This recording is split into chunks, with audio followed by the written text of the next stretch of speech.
Since it's October, and since it's the month of the spookiness, there's really nothing other better to talk about than something that absolutely fucking shakes me to the core. And that is bad business practices.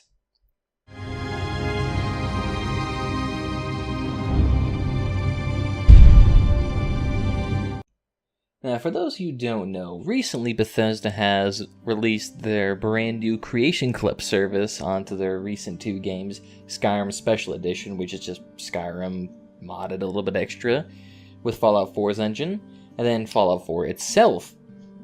Now, before we get into the actual Creation Club itself, Bethesda has done something like this in the past.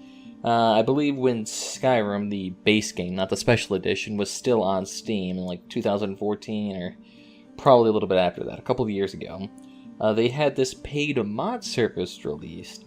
And this was not as good as the Creation Club for a couple of reasons. One, anybody could upload any mod they had, so people often stole other people's mods. And on top of that, there was no barrier or quality assurance or anything that would filter out just people blanket uploading mods. So people could upload literally nothing, malware, or other harmful or pointless stuff, and then charge money for it, which then was split between the creator, Steam, and Bethesda. So in a lot of ways, Bethesda and Steam profited off potential spreading of malware, which I thought was more than enough to warrant outrage. But on top of the fact that most of the time, mods themselves have been thought of as free community sponsors or community creations. It's sort of like how people would make art for a community and yet not charge anything for it. It was thought of something like that. And yet Bethesda was trying to turn it into something else, and no one was having that. So Bethesda eventually did drop it, and that whole thing went away after a lot of outrage and a lot of call to action. But everything eventually did stabilize, and Skyrim's game reviews went back to positive again, and the whole situation blew over. Fast forwarded a couple of years, and Bethesda has finally anointed us with yet another fuck-up. And that is the Creation Club. Now, I'm trying not to put you in a negative mood before we even get started into it, but that's just generally what the atmosphere has been like for the most part, and I can't help but, I would say it too. But know that this Creation Club isn't as bad as it seems at face value, so let's actually go through a couple of screenshots I have of the store page, and let's get an idea of what we got here. So this is right here underneath their weapons selection, and here is their featured tab. Now, as you notice, we got a couple of interesting things here. For one, we have survival mode, which is interesting in a few ways. One, Fallout 4 has this mode already, and, you know, Skyrim Special Edition and Fallout 4 are on the same engine, so why survival mode is barred and costs money on Skyrim Special Edition is beyond me. Probably just Bethesda trying to get a few extra dollars, I suppose.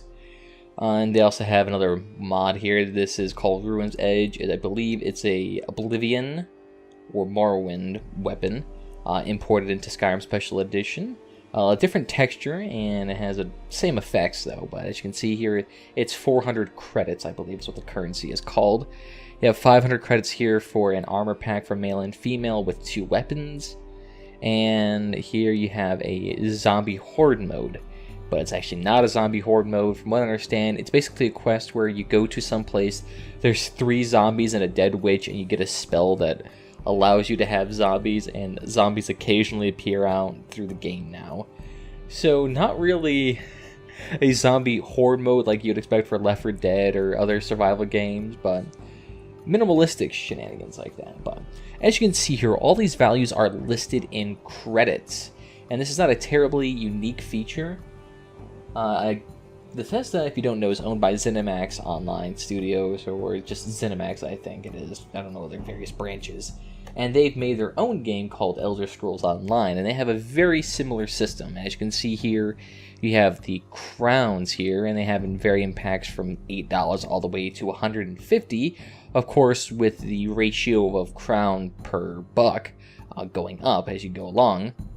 And you can use this to purchase other items that have a crown value as opposed to a monetary value like what Bethesda has done here, so just a blanket copy and paste system. But let's actually convert some of these values here into actual currency, to actual US dollars. So right here, I have the, how would I say, dollar per crown ratio. So you have crowns, 135, so that would be for Elder Scrolls Online. But for Bethesda's titles, Fallout 4 and Skyrim, you have these. So 122 credits per dollar. So how did I come to that value? Well, if you come to here, I basically added up all the credits and divided it by the total amount of money, which would then give you this price amount. So that incorporates all price brackets as opposed to just the highest or the lowest, like some people have been doing to show that these mods are cheaper or more expensive than they actually are. So I'm just going to blanket average it out so that it doesn't appear that I'm skewing the data as much as humanly possible. No, this is just middle of the road.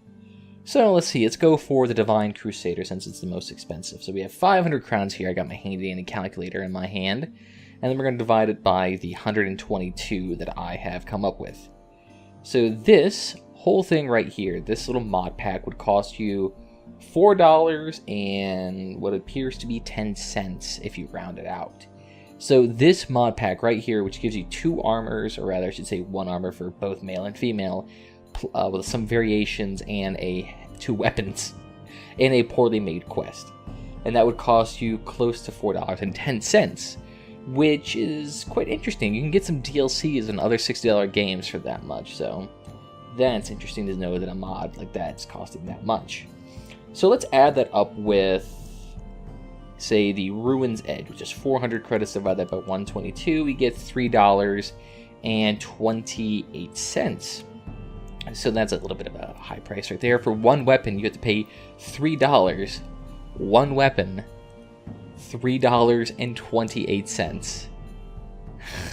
Or hey, let's try even survival mode. Let's go back to that. 122. Look at that. It's $4.10 like the Divine Crusader. I'm not sure why I calculated that out again. But survival mode, a free feature in Fallout 4, costs $4.10 in Skyrim Special Edition. Interesting. So that's just the price bracket. So, what has the community's response to this been? So, before we get into my opinion, that is, let's go into the community's overall impact, because this is just the mods themselves. As you can see, they also have a lot more in here. Single weapon, 300 credits, which, let's go back into that. Sorry for divulging back again, but let's just do that. You know, that's $2 and roughly 46 cents. Arcane Archers, which I should just be $1.23, or the Arcane Accessories, which is 82 cents. 82 cents. So most of these right here, I mean, as long as you go for underneath the credits, you get some basic armor packs, and Arcane Accessories is just 2 armor pieces with a bunch of basic spells. I mean, very low quality tier stuff. This has some pretty interesting textures, but I won't actually go into the whole actually explaining all of these armors per se. I will actually go ahead and link down below an MXR video where he goes and actually tests all of these various mods out so you can actually determine whether or not these are worth the price itself. But as you can imagine, I mean, for this whole thing here, I mean, you'd be paying close to a full DLC or more for a lot of this stuff. I mean, you gotta remember, Fallout 4 right now, the base game costs $30, and then it has a lot more content than what you get for all the stuff on here. But let's actually go in, since this is just, you know, their little items they have for us. Let's actually go into how this has actually impacted the game itself, the reviews, that is. So this is from the Skyrim Special Editions page right off a couple of, I think yesterday's when I took the screenshot. And as you can imagine, the reviews have so far been quite mixed, and the top 10 reviews are all negative. Even this one, who has 0.2 hours within the game, just came on here to rant, and obviously these people are very angry about this game, so that's just the community's reaction. I doubt I really need to go into any more detail about how the community has perceived this to be very, very negative. But let's actually go into sort of my opinion. So, warning here, this is purely my opinion, not anything based entirely in fact, so go now if you don't want to be influenced by my opinion and keep yourselves pure from my taint. And I give you fair warning, so here we go.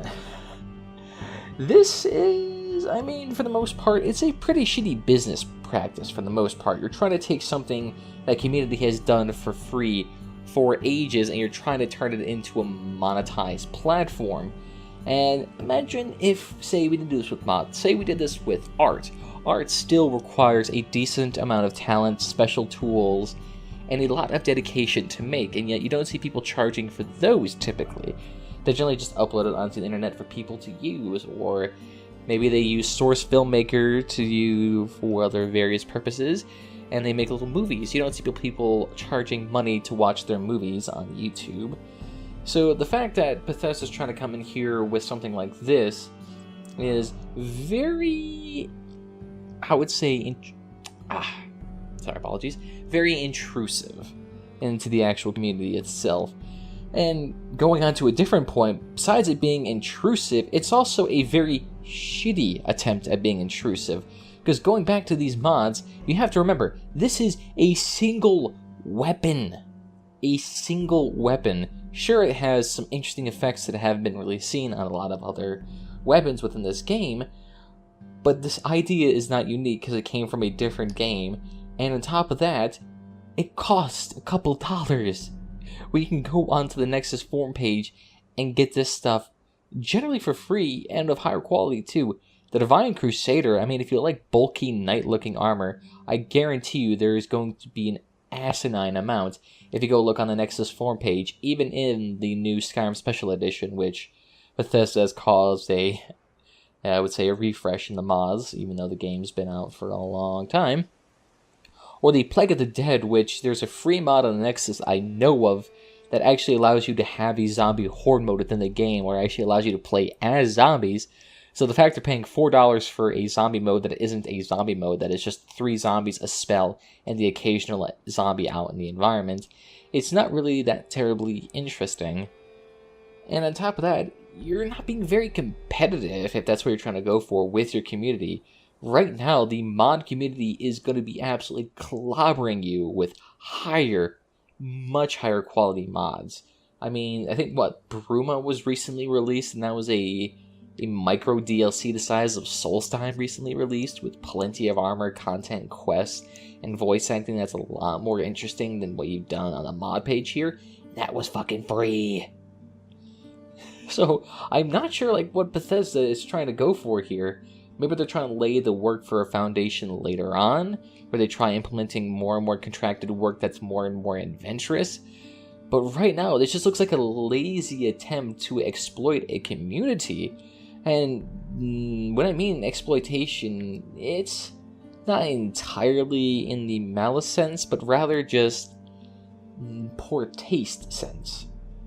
And it also doesn't help that they're also trying to remove the price from these mods, at least the apparent price, by using those crown package system that they stole straight from ZeniMax.